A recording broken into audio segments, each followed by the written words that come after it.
So hello everyone. अब हम अपना लेक्चर नंबर 2 स्टार्ट करने वाले हैं। जो हमने लेक्चर नंबर 1 देखा था, उसके अंदर हमने हेल्थ के बारे में बेसिक्स देखा था कि बेसिक्स हेल्थ होती क्या है, हिपोक्रेट्स ने अपनी क्या अवधारणा दी थी, उसको किस प्रकार से इंडियन आयुर्वेदा सिस्टम ने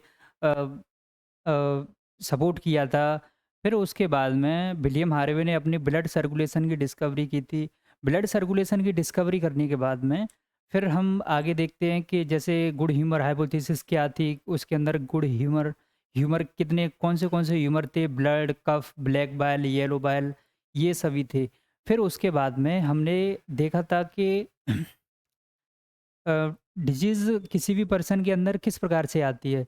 डिजीज़ को आने के लिए जो किसी भी पर्सन के अंदर डिजीज़ आती है तो वो किस प्रकार से ट्रांसमिट होती है। एक तो उसके अंदर होता है, जैसे मान लो इन्फेक्शंस हैं, किसी भी पर्सन से किसी दूसरे पर्सन से उसके अंदर इन्फेक्शन आ जाते हैं, या फिर उसके अंदर जो उसका लाइफ़स्टाइल होता है, उसका जीने का तरीका होता है, फ़ास्ट फूड खाना या फिर प्रॉपर एक्सरसाइज़ ना करना, या फिर उसके अंदर नंबर 3 पे आता था आपका जेनेटिक डिसऑर्डर्स के, ऐसे डिसऑर्डर जो उसको किसी भी पर्सन को अपने जन्म से मिलते हैं। तो वैसे ही करके हमने डिजीज़ को देखा था। जैसे हमने डिजीज़ को क्लासिफ़ाई किया था कि डिजीज़ आर ऑफ 2 टाइप्स। एक तो कंजेनाइटल डिजीज़, दूसरी एक्वायर्ड डिजीज़। कंजेनाइटल के अंदर क्या था, कंजेनाइटल डिजीज़ के अंदर देखा था कि कोई भी डिजीज़ जो किसी भी एक पर्सन तक ही सीमित हो। सीमित नहीं मतलब किसी भी पर्सन के अंदर विद द बर्थ, वो जब जन्मा तभी से उसके अंदर वो डिजीज़ है, तो उसको हम बोल रहे हैं आपकी कंजेनाइटल डिजीज़। और अगर हम एक्वायर्ड डिजीज़ की बात करेंगे तो एक्वायर्ड डिजीज़ ऐसी डिजीज़ जो किसी भी पर्सन के अंदर आफ्टर बर्थ आती है। तो उसको भी हमने दो फेसेस में क्लासिफाई किया था। तो उसमें एक था कि कम्युनिकेबल डिजीज़, दूसरा था non communicable disease. Communicable disease ऐसी डिजीज़ जो एक पर्सन से दूसरे पर्सन के अंदर ट्रांसमिट हो जाती है, उसको हम कम्युनिकेबल डिजीज़ बोल रहे थे। और नॉन कम्युनिकेबल डिजीज़ जैसे कि जो किसी भी एक पर्सन तक ही सीमित रहे, तो हमने कॉन्जेनिटल डिजीज़ के अंदर देखा था क्लेन-फिल्टरल सिंड्रोम, हमने देखा था सिकल सेल एनीमिया, हमने देखा था ऐसे ही करके ये हीमोफीलिया देखा था हमने। ये कॉन्जेनिटल डिजीज़ हैं जो कि एक पर्सन के अंदर जन्म से ही होती हैं। और अगर हम बात करें किसी भी डिजीज़ की, जैसे कि मान लो कम्युनिकेबल डिजीज़ है। कम्युनिकेबल डिजीज़ यानी कि एक पर्सन से दूसरे पर्सन के अंदर फैले, जैसे हैजा, टाइफाइड, निमोनिया, ये एक पर्सन से दूसरे पर्सन के अंदर फैलते हैं। और फिर हम देखते हैं कि जो नॉन कम्युनिकेबल डिजीज़ हैं, यानी कि डेफिशिएंसी डिजीज़, जैसे अगर किसी भी व्यक्ति के अंदर विटामिन की कमी से डिजीज़ होती है, या फिर किसी पर्सन के अंदर हम देखते हैं कि उसके अंदर प्रोटीन्स की मात्रा नहीं प्रॉपर मिल पा रही है, तो उसकी वजह से उसके अंदर डिजीज़ हो जाती है। अब हमने फिर देखा था इसके बाद में जैसे हाँ, अगर हम एक पॉइंट हमने मिस कर दिया था, हम ये बताने वाले थे उसके अंदर जो नॉन कम्युनिकेबल डिजीज़ है, नॉन कम्युनिकेबल डिजीज़ के अंदर कैंसर, जो कैंसर है वो एक मेजर कॉज़ ऑफ डेथ है। जो जितनी ज़्यादा डेथ होती हैं वो सभी कैंसर के कारण होती हैं। ये एक नॉन कम्युनिकेबल डिजीज़ है। और अगर हम बात करें कि कम्युनिकेबल डिजीज़, तो कम्युनिकेबल डिजीज़ के अंदर एड्स मोस्ट फीटल यानी कि मोस्ट डेंजरस डिजीज़ है, मोस्ट डेंजरस की कैटेगरी में आती है। फिर हमने देखा था जो पैथोजन है, mode of transmission of disease के, एक डिजीज़ कैसे दूसरे पर्सन के अंदर जाती है, तो हमने उसके अंदर 3-4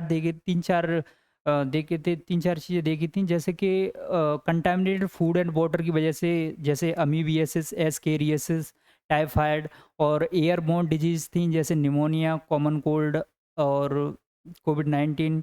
और फिर उसके बाद में हमने देखा था जो वेक्टर बोर्न डिजीज़, यानी कि जो किसी भी वेक्टर की वजह से फैले, जैसे कि हमने उसके अंदर देखा था एनाफ्लीज मॉस्किटो की वजह से कौन सी डिजीज़ होती है?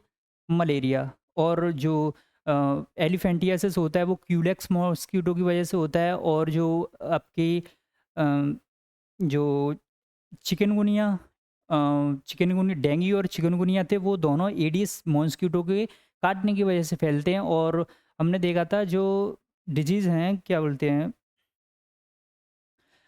जो सेक्सुअली कॉन्टामिनेटेड डिजीज़ होती हैं, वो भी सेक्सुअल कॉन्टैक्ट से, सिफिलिस थी उसके अंदर आपकी, ओके, तो अब हम देखते, हाँ, हमने उसके अंदर पोलियो के बारे में बात की थी। पोलियो जो होता है कंटामिनेटेड फूड एंड वाटर की वजह से फैलता है।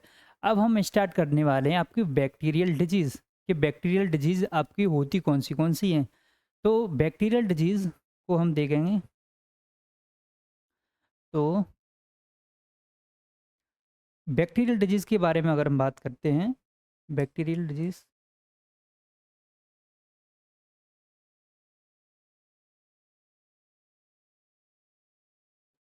बैक्टीरियल डिजीज़ क्या देखने वाले हम? बैक्टीरियल डिजीज़,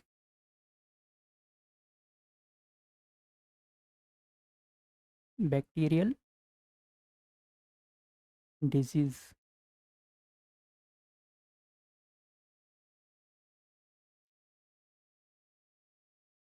तो इसके अंदर सबसे पहले हम देखते हैं टाइफॉइड।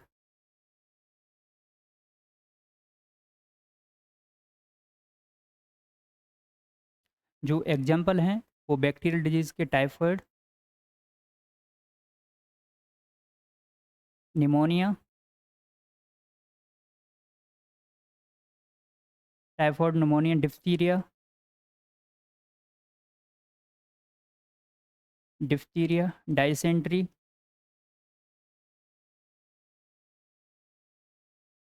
Plague, etcetera. ये सभी डिजीज़ किसकी वजह से उत्पन्न होती है? ये बैक्टीरियल डिजीज़ होती हैं। तो इसमें से एनसीईआरटी के अंदर आपकी 2 डिजीज़ दे रखी हैं आपकी, एक तो निमोनिया दे रखा है, दूसरा टाइफॉइड दे रखा है।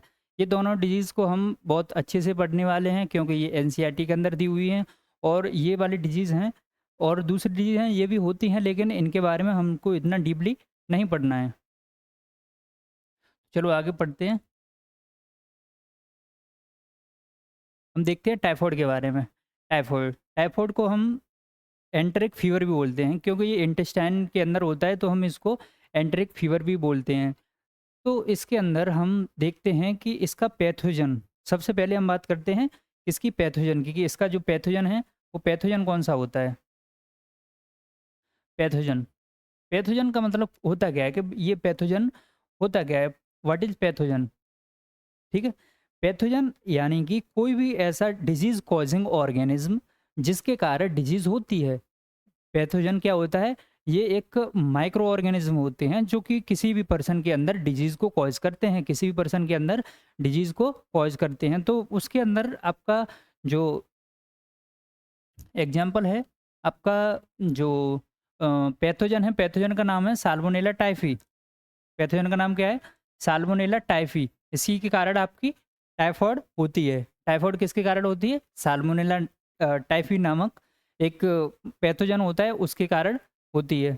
और अगर हम बात करेंगे इसका ट्रांसमिशन, ट्रांसमिशन इसके अंदर जो लिखा हुआ है, mode of transmission, transmitted by the contaminated food and water. जो कंटामिनेटेड, जो गंदा खाना होता है, जो गंदा पानी होता है, उसकी वजह से ये टाइफॉइड डिजीज़ होती है। टाइफॉइड के अंदर होता क्या है, अगर हम इसकी बात करेंगे कि इसका जो इफ़ेक्टेड पार्ट क्या है, तो ये जो टाइफॉइड का आपका पैथोजन है, आपके किसी भी ह्यूमन के अंदर जाता है और उस ह्यूमन के अंदर जाकर वो उसकी स्मॉल इंटेस्टाइन के अंदर चला जाता है। स्मॉल इंटेस्टाइन में जाके ये मल्टीप्लाई करता है। मल्टीप्लाई करने के बाद में इसके कारण जो अफ़ेक्टेड पार्ट होता है, वो स्मॉल इंटेस्टाइन होती है और इसकी वजह से जो यहाँ पर लिखा हुआ है, affected part, this bacteria enters into the small intestine. ये बैक्टीरिया स्मॉल इंटेस्टाइन में जाता है and migrate to other organs. जब ये स्मॉल इंटेस्टाइन इसका फेवरेबल प्लेस है, यानी कि ये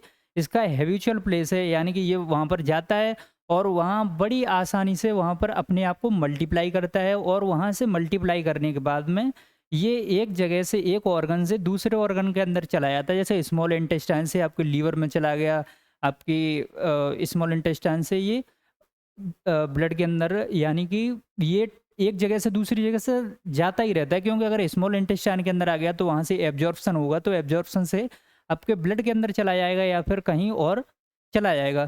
फिर हम इसके अंदर, हमने इस इफ़ेक्टेड पार्ट देख लिया। इफ़ेक्टेड पार्ट को देखने के बाद में अब हम इसका जो कहाँ गई स्लाइड? हाँ, अब हम इसके सिम्पटम्स के बारे में बात करें कि इसके सिम्पटम्स होते क्या हैं? जो इसके सिम्पटम्स हैं,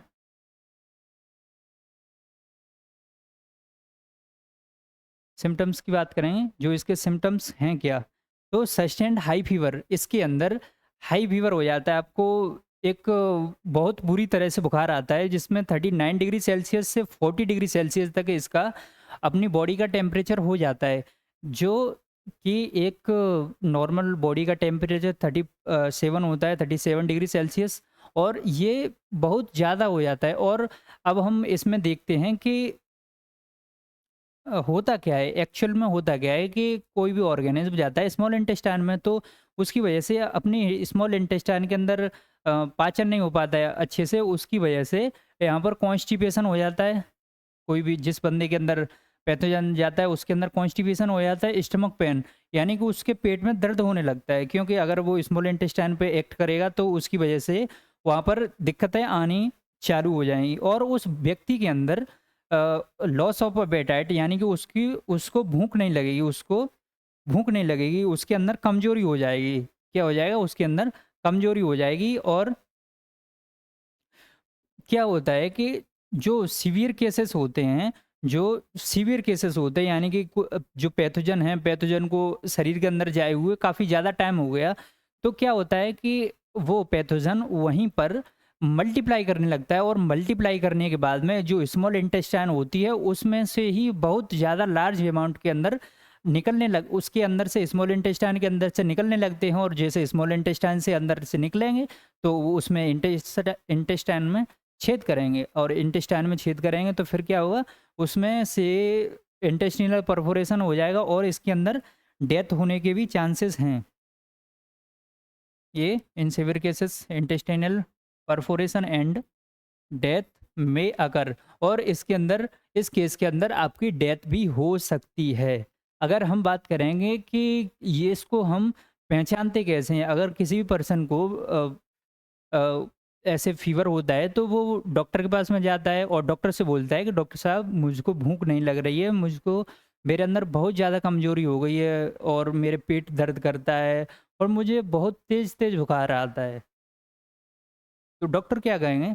डॉक्टर लिखेंगे अपना जो पर्चा होता है उसको प्रिस्क्रिप्शन बोलते हैं। तो डॉक्टर अपने प्रिस्क्रिप्शन पर जो अपने पर्चे पर लिखेंगे सबसे पहले विडाल टेस्ट, विडाल टेस्ट। ये विडाल टेस्ट आपके टाइफॉइड को जाँच करने के लिए, टाइफाइड की जाँच होती है विडाल टेस्ट के द्वारा, तो वो बताएँगे आपको ये वाला टेस्ट करवा के आना है, ये आप लैब के अंदर जाएँगे और आप विडाल टेस्ट करवाएँगे। विडाल टेस्ट से आपको पता चल जाएगा कि हाँ, आपको टाइफाइड है, ओके? तो इसके अंदर एक बहुत ही इंटरेस्टिंग केस देखा जाता है कि हाँ, एनसीईआरटी के अंदर भी दिया हुआ है ये। एक टाइफाइड मैरी के नाम से एक वुमेन थी। टाइफाइड मैरी था, टाइफाइड मैरी था, यानी कि मैरी मेलन भी बोलते थे उनको।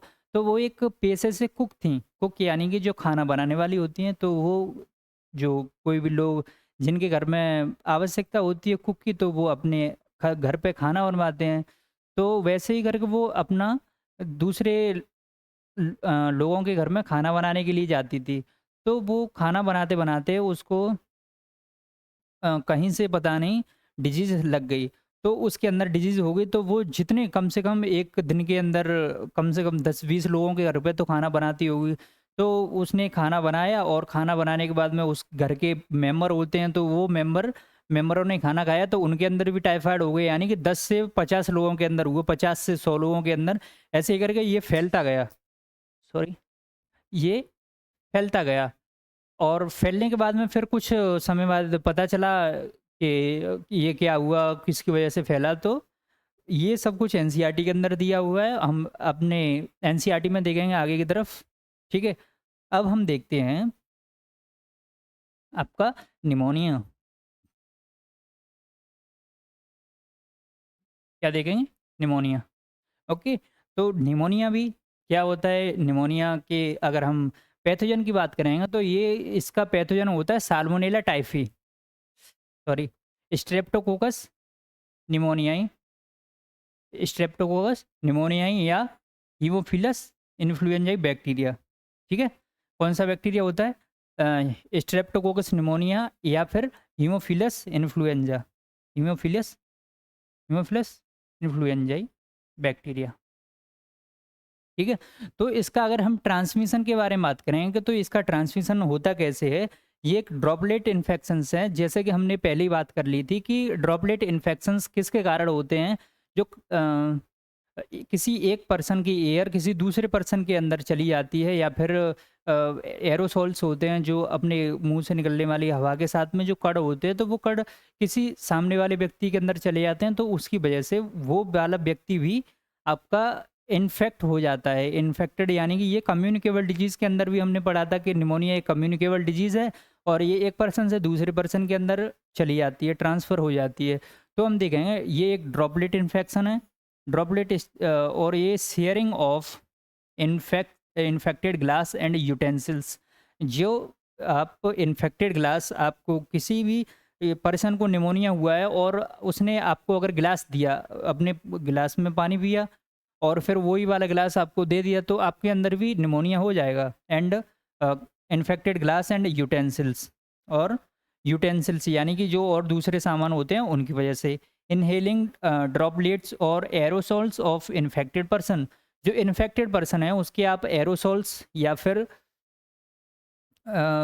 ड्रॉपलेट्स, तो उनकी वजह से भी फैल जाता है। यानी कि उनके अगर उनके आप कांटेक्ट में आते हैं, या फिर कोई भी चीज़, जैसे उसने छींका, तो छींकने के बाद में उसके हाथों पर उसके पैथोजन आ गए, पैथोजन फिर आपने उसके साथ में हाथ मिला लिया, तो आपके अंदर भी आपने हाथ मिला लिया, आपने हाथ मिलाया, फिर उसके बाद में आप कुछ खाना खाते हैं, तो खाना खाया आपने और हाथ नहीं धुले, तो क्या हुआ? ये जो निमोनिया के पैथोजन हैं वो हीमोफिलस इन्फ्लुएंजा बैक्टीरिया और स्ट्रेप्टोकोकस निमोनिया बैक्टीरिया, ये आपके अंदर आ जाएंगे। इसीलिए तो कहा जाता है कि अपना खाना खाने से पहले हाथ धोकर खाना खाओ।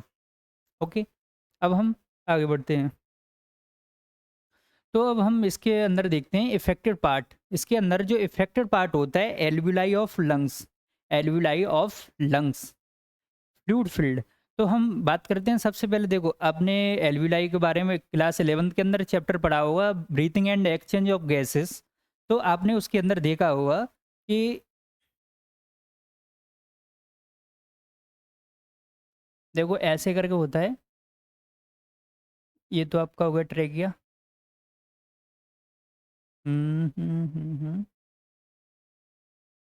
ट्रेकिया हुआ, ट्रेकिया के बाद में फिर ये डिवाइड करना स्टार्ट कर देता है। ये डिवाइड करता है स्मॉल स्मॉल स्ट्रक्चर में। ये प्राइमरी ब्रोंकाई, सेकेंडरी ब्रोंकाई, फिर उसके बाद में ये ब्रोंक्यूल्स, ये भी और छोटा होता जाता है।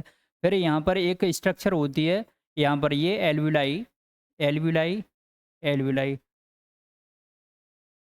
ये ऐसे करके ये वाला एक साइड का बनाया है, ऐसे करके ये वाला हमारी सेम साइड, ये दूसरी साइड में भी होता है। इस प्रकार से ये ओपन हो जाता है। तो यहाँ पर स्ट्रक्चर होती है, इसको हम क्या बोलते हैं? इसको बोलते हैं हम एल्वुलाई। तो ये जो डिजीज़ है निमोनिया, वो फ्लूइड फिल्ड एल्वुलाई के अंदर होता है, alveoli of the lungs. Alveoli of the lungs जो कि कैसे होते हैं? फ्लूइड फिल्ड होते हैं आपके। और अगर हम इसके सिम्टम्स की बात करेंगे, इसके अंदर सिम्टम्स क्या हैं, तो इसके अंदर फीवर होगा, चिल्स होगा, कफ होगा, डिफ़िकल्टी इन ब्रीदिंग यानी कि आपको जुकाम होगा, फीवर, आपको बुखार आएगा, चिल्स यानी कि सर्दी लगने के बाद, सर्दी के साथ में बुखार आएगा, कफ आएगा आपका, और सांस लेने में दिक्कत होगी। जो आपका आपके बॉडी के अंदर ऑक्सीजन की सप्लाई होती है ब्रीथिंग के द्वारा, तो वो ऑक्सीजन की सप्लाई रिड्यूस हो जाएगी, वो ऑक्सीजन की सप्लाई कम हो जाएगी। Oxygen supply into tissue is reduce. और इन सिविरल केसेस, जो जैसे हमने बात की थी टाइफाइड के अंदर जो सीवियर केसेस होते हैं, उसके अंदर आपके इंटेस्टिनल परफोरेशन हो जाती है और डेथ होने के चांसेस रहते हैं। जैसे वैसे ही करके इसके अंदर इन सीवियर केसेस क्या होता है कि आपके लिप्स, जो लिप्स हैं और आपके नेल्स हैं, वो ब्लूइश हो जाते हैं। कैसे हो जाते हैं? Nails turn to bluish in colour. क्या कह रहा है? In severe cases lips and nails turn bluish in colour. जो इसके कलर होता है वो ब्लूइश हो जाता है। तो अब हम देखेंगे इसके अंदर जो डायग्नोसिस कैसे होती है इसकी, डायग्नोसिस के लिए क्या होता है अगर डॉक्टर को पता चला कि हाँ ये आपने सिम्टम्स बताए।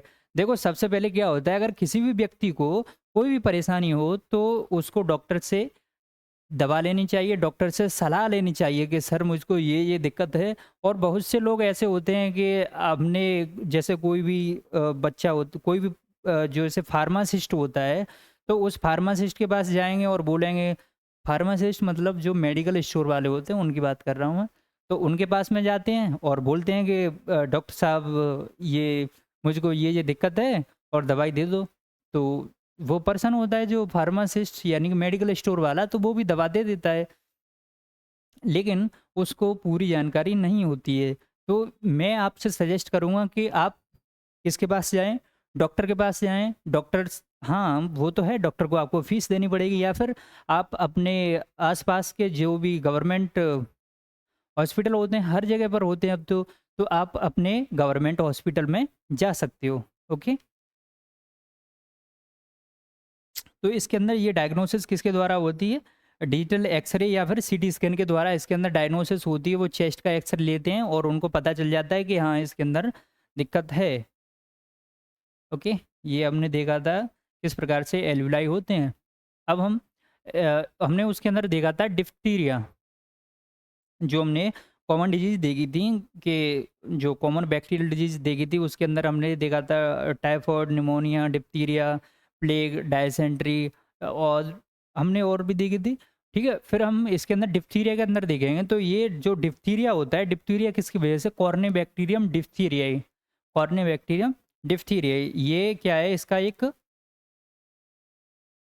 एक क्या है? कॉर्नेबैक्टीरियम डिप्थीरियाई। सही नहीं लग रहा क्या? दिखाई दे रहा है क्या आप लोगों को? शायद नहीं। चलो इसको ऐसे करके हाइलाइट कर देते हैं, है ना? ऐसे, ऐसे करके। ओके?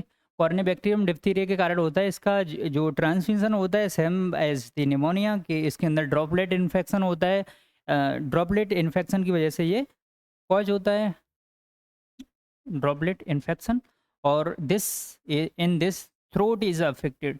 थ्रोट यानी कि आपका गला बैठ जाता है और आपके गले में परेशानी आना, आपका गला बैठ जाता है, आपकी आवाज़ नहीं आती है, तो आवाज़ बाहर नहीं आती है, मतलब ऐसा है कहने का। तो वो सब होता है इसके अंदर। और अगर हम बात करें डायग्नोज बाय द एक्स-रे, अगर इसकी भी डायग्नोसिस करेंगे हम, तो वो एक्स-रे के कारण एक्स-रे से हमको पता चल जाएगा, या फिर इसके अंदर सेप्टम कल्चर होता है, उसके अंदर भी पता चल जाता है। तो ये भी हमने आउट ऑफ एनसीईआरटी पढ़ लिया है, लेकिन अब हम स्टार्ट करने वाले हैं आपकी वायरल डिजीज़। वायरल डिजीज़, तो वायरल डिजीज़ के अंदर हम देखेंगे वायरल डिजीज़ होता क्या है भाई? हैं? होता क्या है वायरल डिजीज़? ऐसी डिजीज़ जो आसानी से फैल जाती है, हैं? आसानी से फैल जाती है। भाई मतलब वायरल का मतलब क्या होता है? जो बहुत जल्दी से आसानी से फैल जाए, या फिर वो बहुत ज़्यादा लार्ज अमाउंट में फैल जाए, तो उसको हम देखने वाले हैं वायरल डिजीज़। ठीक है? इसके अंदर हम देखेंगे आपका, सबसे पहले तो हम देखते हैं कि इसके अंदर हमको पढ़ना क्या-क्या है। कॉमन कोल्ड पढ़ना है हमको इसमें, हमको एड्स पढ़ना है इसमें, हमको डेंगू फीवर पढ़ना है इसमें, chikungunya, small pox, chicken pox, rabies, polio, mumps. Mumps क्या होता है पता है? जो मुहासे होते हैं यहाँ पर, ये सूजन आ जाती है आपके गर्दन में, तो हाँ, उसको क्या बोलते हैं? नहीं, मुहासे नहीं बोलते हैं ना? आई थिंक गलसुआ ऐसे कुछ बोलते हैं, ठीक है? तो हम इसमें देखने वाले हैं क्या-क्या, क्या-क्या देखेंगे इसमें? हमको पढ़ना क्या-क्या भाई? कॉमन कोल्ड पढ़ना है हमको, एड्स पढ़ना है अच्छे से, क्योंकि यही आपके एनसीईआरटी के अंदर दिए हुए हैं। लेकिन ये वाली हैं आपके कॉम्पिटिटिव एग्ज़ाम के अंदर कहीं-कहीं पूछ लिया जाता है कि इस 4 ऑप्शन दिए हुए होंगे, उनमें से बोलेगा कि इसमें से बैक्टीरियल डिज़ीज़ छाँटो, तो आप इसमें से छाँट सकते हो। आप इसमें से पता कर सकते हो कि तो कौन-सी है इसके अंदर। आपका कॉमन कोल्ड हो गया, क्या-क्या है? आपका कॉमन कोल्ड हो गया, एड्स हो गया, डेंगू फीवर हो गया, चिकनगुनिया हो गया, स्मॉल पॉक्स हो गया, और चिकन पॉक्स, रेबीज, पोलियो और मम्प्स। ओके, तो अब हम इसमें देखेंगे कॉमन कोल्ड। कॉमन कोल्ड किसके कारण होता है और कॉमन कोल्ड कैसे फैलता है, कॉमन कोल्ड के बारे में, और देखेंगे ट्रांसमिशन वगैरह।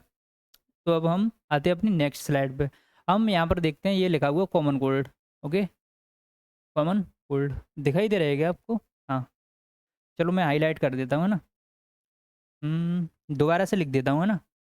कॉमन कोल्ड, अपन कलर लेते हैं yellow. Common cold,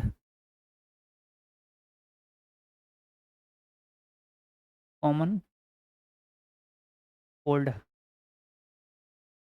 common cold. अरे अपन आसान भाषा में देखते हैं ना कि आसान भाषा में होता क्या कॉमन कोल्ड यार। अपन को जैसे जो सर्दी जुकाम हो जाता है ना, सर्दी जुकाम जो कि 2 से 4 दिन तक ऐसे रहता है, छींक आना या फिर वो सब कुछ इसके अंदर आ जाता है, कि इसी को बोलते हैं अपन कॉमन कोल्ड। ओके, इसको हम क्या बोल रहे हैं, कॉमन कोल्ड बोल रहे हैं।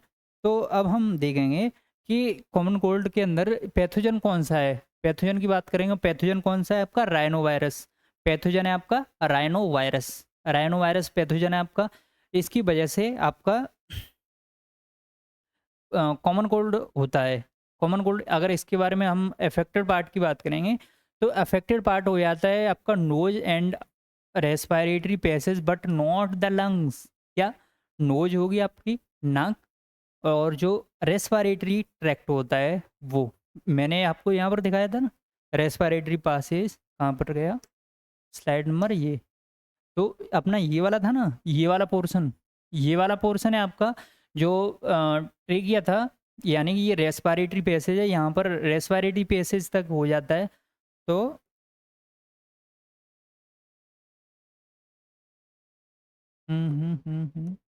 अच्छा जी, ऐसे करके। ओके, तो वहाँ पर हो जाता है, आपकी नाक में हो जाता है। तो ये होता है इसका इफ़ेक्टेड पार्ट। लेकिन अगर हम बात करेंगे निमोनिया के अंदर, निमोनिया के अंदर क्या हुआ था, निमोनिया के अंदर आपका फ्लूइड फिल्ड एल्विलाई अफेक्ट हुआ था। क्या हुआ था अफेक्ट, फ्लूइड फिल्ड एल्विलाई। हम कॉमन कोल्ड पर थे। और इसके अंदर अगर हम देखेंगे ट्रांसमिटेड बाई, ये ट्रांसमिटेड किसके द्वारा होता है, ये ड्रॉपलेट इन्फेक्शन होता है। हाँ, ड्रॉपलेट इन्फेक्शन अपन ने कहाँ पे देखा था, ड्रॉपलेट इन्फेक्शन देखा था वहाँ पर, कहाँ पर देखा था, जहाँ पर mode of transmission of pathogen देखा था, कि किस प्रकार से पैथोजन का ट्रांसमिशन होता है, तो वो हमने देखा था। अब हम देखते हैं यहाँ पर droplet infection by using contaminated objects. Contaminated यानी कि जो भी ऑब्जेक्ट किसी भी इन्फेक्टेड पर्सन से, इन्फेक्टेड पर्सन के कांटेक्ट में आ जाते हैं, तो वो वाले ऑब्जेक्ट इसके अंदर में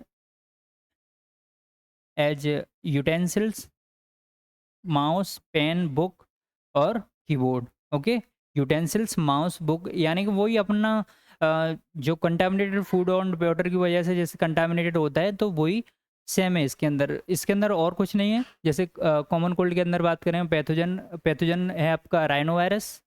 कौन सा पैथोजन है, pathogen rhino virus. Affected part के बारे में बात करें तो अफेक्टेड पार्ट हो जाता है nose, respiratory passage but not the lungs. Okay, अब हम यहाँ पर देखेंगे जो नेक्स्ट है आपकी, नेक्स्ट देखेंगे इसके सिम्टम्स। तो इसके सिम्टम्स कौन से होते हैं, नेजल कंजेशन होता है। नेजल कंजेशन यानी कि आपका नाक का बंद होना, नेजल डिस्चार्ज यानी कि नाक से जो लिक्विड पार्ट आता है वो, और सोर थ्रोट यानी कि गला बैठना, कफ, कफ आना, एंड हॉर्सनेस, हॉर्सनेस यानी कि गला बैठना। ओके, इसके अंदर गला बैठना आदि आ जाता है। ठीक है, तो अब हम देखते हैं डेंगू और चिकनगुनिया। डेंगू एंड चिकनगुनिया के बारे में। Dengue and chikungunya are the viral diseases. ये कैसी हैं, आपकी वायरल डिजीज़ हैं। Both are vector borne disease. ये किसकी वजह से ट्रांसमिट होती हैं, ये वेक्टर की वजह से, वेक्टर बॉर्न डिजीज हैं, तो ये वेक्टर की वजह से ट्रांसमिट होती हैं एक पर्सन से दूसरे पर्सन की अंदर। They are transmitted by female Aedes mosquito. अपन ने बात की थी कि वेक्टर बॉर्न डिजीज के अंदर जो एनाफ्लीज के द्वारा मलेरिया फैलता है, एलिफेंटियासिस क्यूलेक्स मॉस्कीटो, और डेंगू एंड चिकनगुनिया किसके कारण, फीमेल एडीज मॉस्किटो। ओके, तो डेंगू और चिकनगुनिया के अंदर होता क्या है आपका, dengue fever is caused by the arbo flavi virus. Dengue किसकी वजह से होता है? आर्वो फ्लेवी वायरस की वजह से होता है। डेंगू किसकी वजह से होता है? आर्वो फ्लेवी वायरस की वजह से होता है।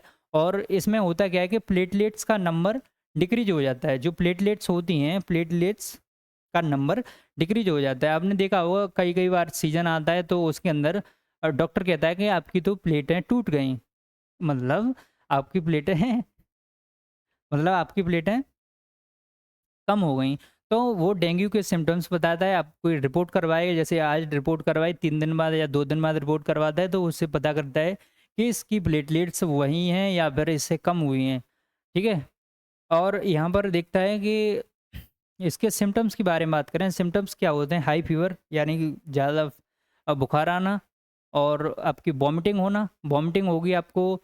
और क्या होगा? रेसेस ऑन स्किन, यानी कि स्किन है आपकी, स्किन के ऊपर चकते, चकते होता है ना, लाल लाल धब्बे, लाल लाल धब्बे ऐसे करके। ये लाल कलर थोड़ा ना, ये तो ग्रीन कलर है। ठीक है, ऐसे करके लाल लाल लाल लाल रेसेस हो जाते हैं। इसको साफ कर देते हैं ना अपन, इसको साफ कर देते हैं। ये ऐसे ऐसे करके चकते हो जाते हैं, मतलब कहीं कहीं जगह पे। और नाक से खून आना, और नाक या फिर मुंह से खून आना। तो इसके अंदर जो अफेक्टेड पार्ट होता है वो जॉइंट्स होता है। नहीं ना, अफेक्टेड ये नहीं होता है। इसको करेंगे, ये तो शायद चिकनगुनिया के अंदर होता है, तो इसको नहीं देखेंगे अपन। अपन यहीं तक देख लेते हैं, डेंगू तक। ओके, तो अपना ये वाला यहाँ तक का हो गया क्लियर। तो अब हम एक बार अपने जो अपन ने जो कुछ भी पढ़ा हम उसको रिकैप करते हैं। हम रिकैप में देखते हैं कि अपने क्या क्या पढ़ा। अपने सबसे पहले टाइफाइड पढ़ा। टाइफाइड किसके कारण होता है? साल्मोनेला टाइफी नामक के बैक्टीरिया के कारण होता है। और चलो स्लाइड से आते हैं। बैक्टीरियल डिजीज़ के बारे में बात की। बैक्टीरियल डिजीज़ कौन सी होती है? Typhoid, pneumonia, diphtheria, dysentery and plague. हमने बात की थी उसके अंदर हमने बात की थी टाइफाइड की। इसको कहते हैं enteric fever. Pathogen salmonella typhi. Transmission था कंटामिनेटेड फूड एंड वाटर की वजह से। जो इफेक्टेड पार्ट था स्मॉल इंटेस्टाइन था इसके अंदर, और small intestine and it migrate to the other organs through the blood. Okay, फिर हमने उसके बाद में देखा था इसके जो सिम्टम्स, ये सस्टेंड हाई फीवर, इसके अंदर लॉस ऑफ एपेटाइट यानी कि भूख की कमी हो जाती है, वीकनेस आ जाती है, और ये सीवियर केसेस होता है। उसके अंदर आपकी इंटेस्टिनल परफोरेशन होता है एंड डेथ भी, अगर इसके अंदर डेथ भी हो सकती है। और फिर हमने उसके बारे में देखा था कि ये किसकी वजह से कैसे इसको डायग्नोस किया जाता है, तो उसके अंदर था बेडल टेस्ट। हमने बात की थी निमोनिया। जो निमोनिया किसके कारण होता है? हीमोफिलस इन्फ्लुएंजाई या फिर स्ट्रेप्टोकोकस निमोनिया। ये कौन सा है? कंटामिनेटेड जो एरोसोल की वजह से होता है। एरोसोल इन्फेक्टेड पर्सन के शेयरिंग ऑफ इन्फेक्टेड पर्सन के साथ में गिलास या फिर यूटेंसिल्स को शेयर करने से होता है। ठीक है, इसके अंदर क्या था हमने देखा था? अफेक्टेड पार्ट होता है एल्विलाई ऑफ द लंग्स, जो कि फ्लूइड फिल्ड होते हैं। लेकिन जो आपका कॉमन कोल्ड होता है, कॉमन कोल्ड के अंदर क्या होता है कि जो रेस्पिरेटरी ट्रैक्ट्स और आपकी नोज ही अफेक्ट होती है। इसके सिम्टम्स के बारे में बात करें हम, fever, chills, cough and difficulties in breathing, और इसके अंदर ब्लड सप्लाई टिश्यू के अंदर रुक जाती है। In severe cases lips and nails turn into the bluish in colour. और इसको डायग्नोसिस की बात करते हैं। डायग्नोसिस किसके द्वारा थी इसकी? सीटी स्कैन और डिजिटल एक्सरे के द्वारा थी इसकी। ओके, हमने ये वाला देखा था कि ये अपर रेस्पिरेटरी ट्रैक्ट है, यानी कि जो आपका नेजल पैसेज था वो है। और फिर उसके बाद में ये primary bronchi, secondary bronchi, trachea, tracheole, वो सब कुछ है। फिर हमने आगे देखा था, आपने देखा था इसके अंदर डिप्थीरिया। डिप्थीरिया किसके कारण होता है? Corynebacterium diphtheria transmitted by the droplet infection. And इसके अंदर क्या था कि ये इसके अंदर गला आपका बैठ जाता है, और एक्सरे से इसको देखा जाता है, एक्सरे से इसको पता किया जाता है। हमने बात की थी वायरल डिजीज के बारे में। Common cold, AIDS, dengue fever, chikungunya, small pox, chicken pox, rabies, polio and mumps. तो हम इसके अंदर एड्स और कॉमन कोल्ड को पढ़ेंगे सिर्फ। फिर हमने इसको देखा था इसमें देखा था कॉमन कोल्ड। कॉमन कोल्ड किसकी वजह से होता है? आपका राइनो वायरस की वजह से होता है। इसके अंदर आपका जो सेम जैसे निमोनिया इन्फेक्ट होता है वैसे ही करके ये भी इन्फेक्टेड होता है, अफेक्टेड पार्ट होता है इसका नोज और respiratory passage but not the lungs. और हमने इसके अंदर देखा था जो ट्रांसमिटेड बाई, ये किसके कारण ट्रांसमिटेड होता है? Droplet infection and by using the contaminated object as utensils, mouth, pen, pencil. ये अगर हम किसी भी इन्फेक्टेड पर्सन से हाथ मिला लेते हैं तो हमारे अंदर भी आ जाता है। फिर हम आगे देखते हैं, हमने देखा था इसके सिम्टम्स। इसके सिम्टम्स क्या थे? आपका nasal congestion, nasal discharge and sore throat, cough hoarseness यानी कि गला बैठना। और हमने डेंगू चिकनगुनिया के बारे में बात की थी। डेंगू चिकनगुनिया दोनों एक वायरल डिजीज हैं जो कि किसकी वजह से ये वेक्टर बॉर्न डिजीज है और ये ट्रांसमिटेड होती हैं फीमेल एडिस मॉस्किटो के द्वारा। और इसके अंदर जो डेंगू है, डेंगू के अंदर आपका प्लेटलेट्स का नंबर कम हो जाता है, रेसेस ऑन स्किन, आपकी स्किन के ऊपर चकते आ जाते हैं। और क्या था? Dengue fever is cause by the arboflavi virus. ये आर्बोफ्लेवी वायरस की वजह से कॉज होता है और इसके अंदर प्लेटलेट का नंबर और सिम्टम्स के अंदर हाई फीवर और वॉमिटिंग। ठीक है, तो अपना यहाँ तक का ये वाला पोर्शन क्लियर होता है। अब हम देखेंगे एनसीईआरटी की रीडिंग, क्योंकि अपना जो लेक्चर नंबर 1 था उसके अंदर भी अपनी रीडिंग कंप्लीट नहीं हो पाई थी, तो अपन उसको देखेंगे।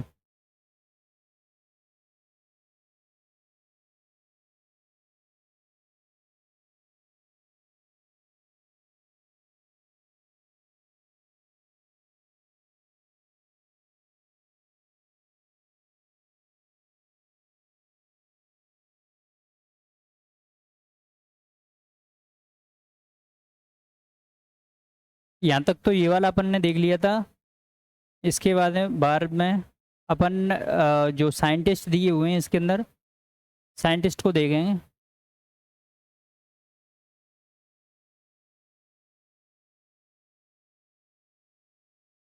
क्या आपको दिख पा रहा है?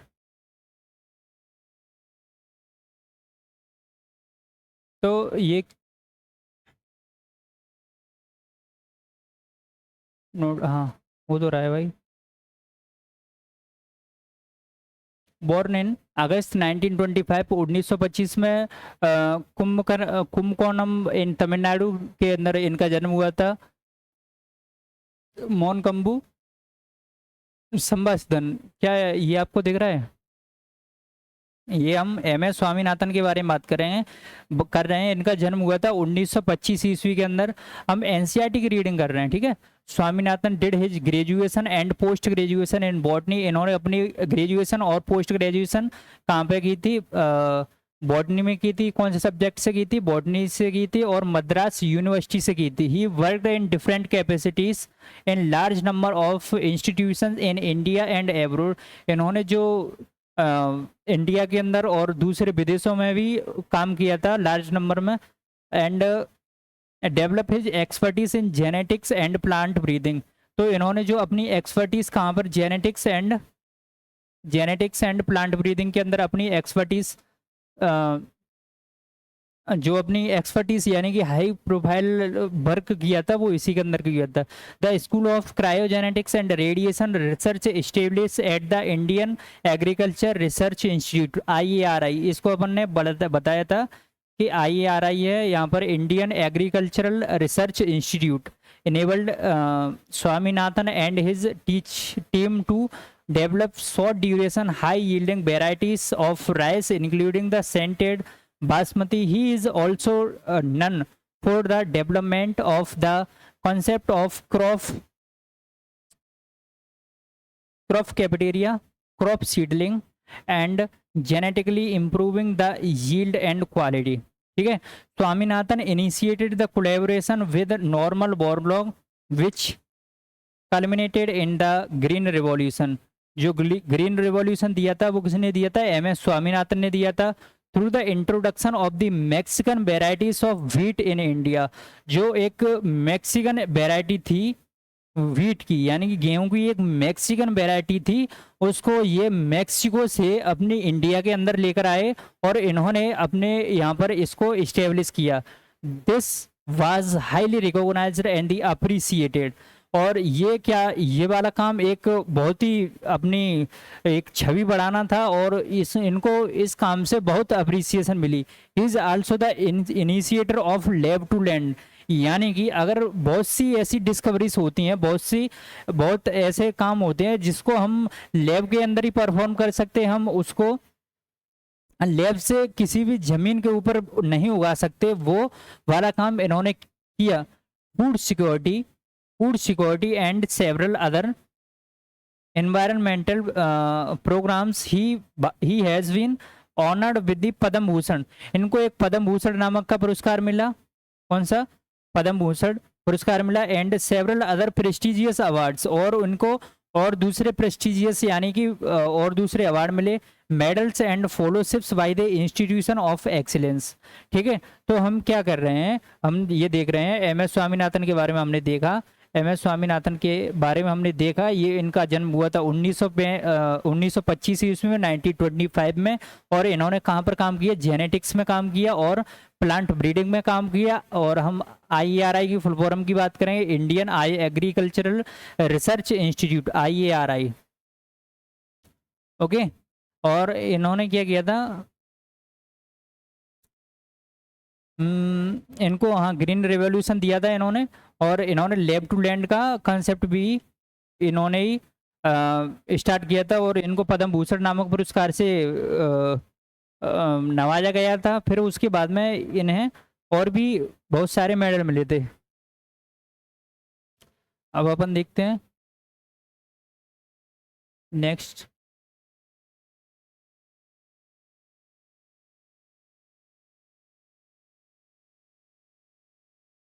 तो ये अपना chapter number 7, human health and disease. चलो अब अपन नेक्स्ट क्लास में अपन देखते हैं इसको कि किस प्रकार से अपन इसकी एनसीईआरटी की रीडिंग करेंगे, और जो आगे अपना कॉन्सेप्ट है उसको बढ़ाएंगे। और इसी के साथ में मैं आपसे बोलना चाहूँगा कि आप अपने वीडियो के नीचे कमेंट कीजिए, आपको कौन सा टॉपिक अच्छा लगा, या फिर आप अपना फीडबैक दीजिए कि हमको यहाँ यहाँ पर दिक्कत आ रही है सर, या फिर आप अच्छा पढ़ा रहे हैं।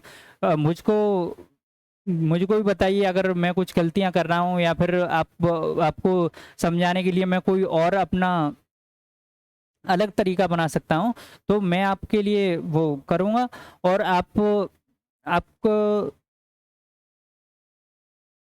इसी के साथ में अपन रोकते हैं अपने लेक्चर को। ठीक है, बाय।